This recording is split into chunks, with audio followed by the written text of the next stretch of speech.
ഞാനിപ്പോൾ ഗവൺമെൻറ് സംസ്കൃത കോളേജിൻ്റെ ഫ്രണ്ട് വശത്താണ് ഉള്ളത്. തിരുവനന്തപുരത്തെ ഗവൺമെൻറ് സംസ്കൃത കോളേജിൻ്റെ ഫ്രണ്ട് വശത്താണുള്ളത്. എൻ്റെ പുറകിൽ മഹാത്മാ അയ്യങ്കാളിയുടെ ചിത്രം കണ്ടതിൽ എനിക്ക് വളരെയധികം സന്തോഷമുണ്ട്. ഇത് തിരുവനന്തപുരം നഗരത്തിൽ തൊട്ട് നമ്മുടെ സ്റ്റേറ്റ് ഭരണാധികാരത്തിലും നമ്മുടെ യൂണിവേഴ്സിറ്റി കോളേജിലും നമ്മുടെ MLA ഓഫീസിലും നിയമസഭാ മന്ദിരത്തിലും പുറകുവശത്താണ്. ഇവിടെ നിന്ന് എനിക്കിത് പറയുമ്പോൾ ഇവിടുത്തെ പട്യാദി സമൂഹങ്ങളോട് ഇതുപോലുള്ള ചിത്രങ്ങളും അതുപോലുള്ള പടങ്ങളും പേര് BJT ഹാളിൽ ഇടുന്നത് മാത്രമല്ല ചെയ്യുന്ന ഈ സർക്കാർ കാണേണ്ടത് ഇവിടെ ഈ പട്യാദി പട്ടികവർഗ വിഭാഗങ്ങൾക്ക് നിങ്ങൾ പറയുന്ന ഫണ്ടുകൾ യഥാവധി വാങ്ങിച്ചെടുക്കുവാൻ പട്യാദി വികസന വകുപ്പിനോ പട്യാദി ഡിപ്പാർട്ട്മെൻറ്റിനോ സാധിക്കുന്നില്ല. അത് നിരവധി നിർദ്ദേശങ്ങൾ പറഞ്ഞുകൊണ്ട് ഉദ്യോഗസ്ഥ ജാമ്യമെന്നും വസ്തുജാമ്യമെന്നും പറഞ്ഞുകൊണ്ടും അതിനകത്ത് പോലും അവരെ എല്ലാം തടസ്സപ്പെടുത്തുന്നതും ഉദ്യോഗസ്ഥന്മാർ പട്യാദിക്കാർക്ക് ജാമ്യം നിൽക്കാതിരിക്കുന്ന നടപടികളും എല്ലാം കൈക്കൊണ്ട് ഒരു തീരുമാനം സംസ്ഥാന സർക്കാരിൻ്റെ NGOs ആയി പ്രവർത്തിക്കുന്ന ഉദ്യോഗസ്ഥർ ചെയ്യുന്നുണ്ട്.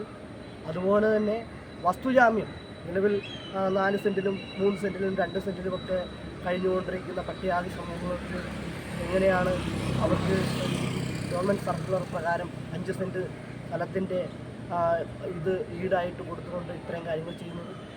അത് നീതി നിഷേധവും പട്യാദി നിരവധി ഫണ്ട് വകമാറ്റിയിട്ടുണ്ട്.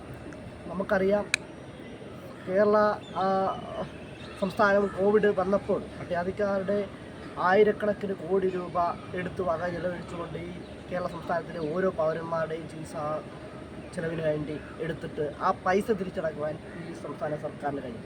നിലവിൽ വരാൻ പോകുന്ന ബഡ്ജറ്റ് 2026 ബഡ്ജറ്റ് പ്രഖ്യാപിക്കുന്ന നിയമസഭയിൽ ഇത് പട്യാദി ഫണ്ട് വിനിയോഗിക്കാൻ സാധിച്ചില്ല എന്നുണ്ടെങ്കിൽ ശക്തമായ പ്രതിഷേധത്തിന് കേരള സമൂഹം സാക്ഷ്യം വഹിക്കും.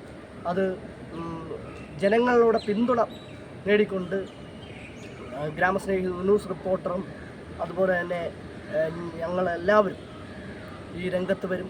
ഈ സംസ്ഥാന സർക്കാരിൻ്റെ ഈ പകൽക്കൊള്ളയും ഈ പറയുന്ന ഇത്തരം നീതി നിഷേധവും നിയമപരമായും ഞങ്ങൾ നേരിടും. അത് അയ്യങ്കാളിയുടെ ചെറുമക്കളാണ് ഞങ്ങളെന്ന് ഈ കേരള സമൂഹം ഒരിക്കൽ കൂടി അയ്യങ്കാളി പടയുമായി തന്നെ രംഗത്ത് വന്നിരിക്കും. കൂടുതൽ പ്രതിഷേധ പ്രകടനങ്ങൾ നിങ്ങൾ കേരളം കാണും. നിങ്ങൾ ബ്രിട്ടീഷുകാരുടെ സമരങ്ങൾക്ക് മുന്നിൽ അടിപതറാത്ത സമൂഹം, ഇവിടുത്തെ രാജാക്കന്മാരുടെ നീതി പതറാത്ത സമൂഹത്തിൻ്റെ ശക്തി എന്താണെന്ന് നിങ്ങൾ തിരിച്ചറിയും.